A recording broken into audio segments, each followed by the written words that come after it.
Hello, and welcome to the Cowtown Marathon Nutrition Minute. My name is Dr. Teresa Wagner. I'm an assistant professor at the University of North Texas Health Science Center in the Lifestyle Health Sciences program, and also a clinical executive for health literacy at Safer Care, Texas. Today, we'll be talking about being hydrated and ready to race, fueling your fitness with fluids to avoid dehydration. Being well hydrated is important when it comes to a fitness event, whether you're walking, racing, or riding a bike, or any other fitness activity that you happen to enjoy. So the keys to staying hydrated are to consume fluids throughout the day, not just during exercise. So you need to be well hydrated before you even start exercising and not just think about it when you are exercising. So carry a bottle of water around with you, stop at hydration stations during an event, and drink early and often during training, events, or races in order to make sure that you're meeting your fluid needs. Many people don't like plain water, so you can drink flavored water, especially ones that are calorie-free if you don't want the excess calories or extra calories. You can use diluted fruit juice or sports drinks. And many times we don't recommend sports drinks for events that are less than an hour long, but you can use the lower calorie sports drinks if you're just an exerciser who does leisure exercise or isn't training hard. Lastly, if you drink alcohol, drink a glass of water for every alcohol beverage that you drink. This will help replace the fluids that alcohol can cause dehydration. So you want to make sure that you replace those potential fluids that alcohol could cause you to lose. In my nutrition lecture, we talked about dehydration and high protein intake being a possible cause of death in long-term high protein intake. So if you look at the symptoms of dehydration, you can see that in the beginning, we will only have non-life-threatening symptoms such as thirst, sluggishness, fatigue, nausea. If you've run on a really hot day when you're not well hydrated, you know that you've had these symptoms before.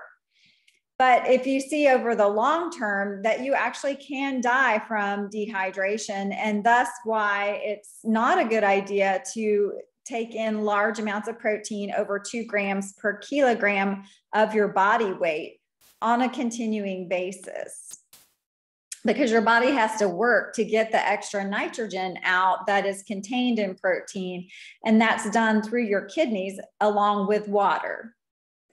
So how do we know if we're hydrated? Well, our urine should look like lemonade, not apple juice. So if your urine looks like apple juice, you need to increase your fluid intake. And you can see the scale over here on the side, and you know what apple juice looks like.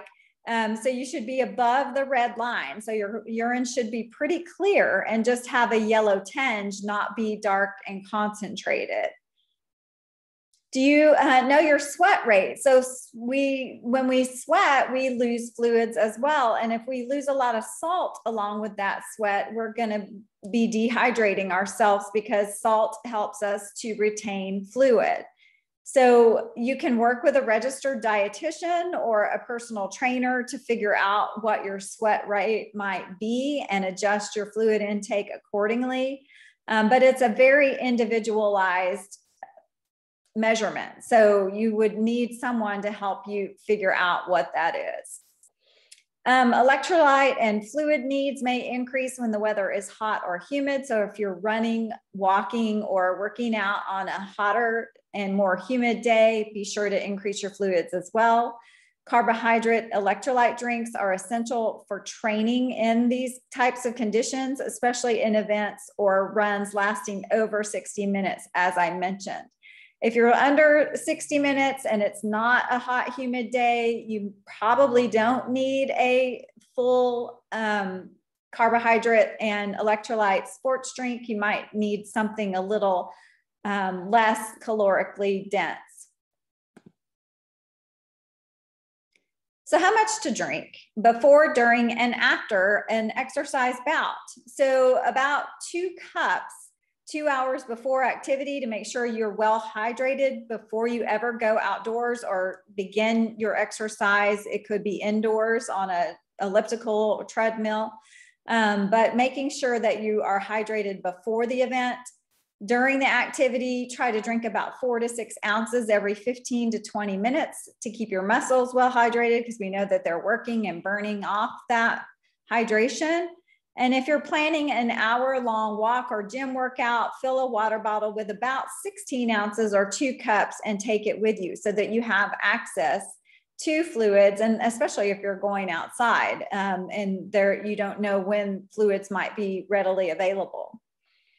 And then lastly, be sure you drink after exercise, and to be precise, especially if you are training hard for an event, weigh yourself before you start and again when you're finished. And for each pound of water weight you lose, drink about 16 to 20 ounces of fluid. So any weight that you lose just during that one event of exercise is probably water weight. So just drink that 16 to 20 ounces of fluid to be sure you replace it.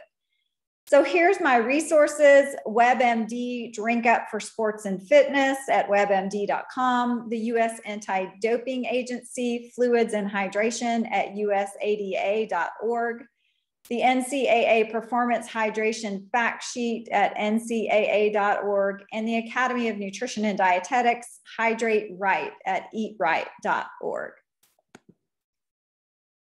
Again, my name is Dr. Teresa Wagner. I'm an assistant professor at UNT Health Science Center, clinical executive for health literacy at Safer Care Texas, fellow and project director at the Texas Center for Health Disparities, all at the University of North Texas Health Science Center. Here's my email if you have questions. Thank you so much for attending today.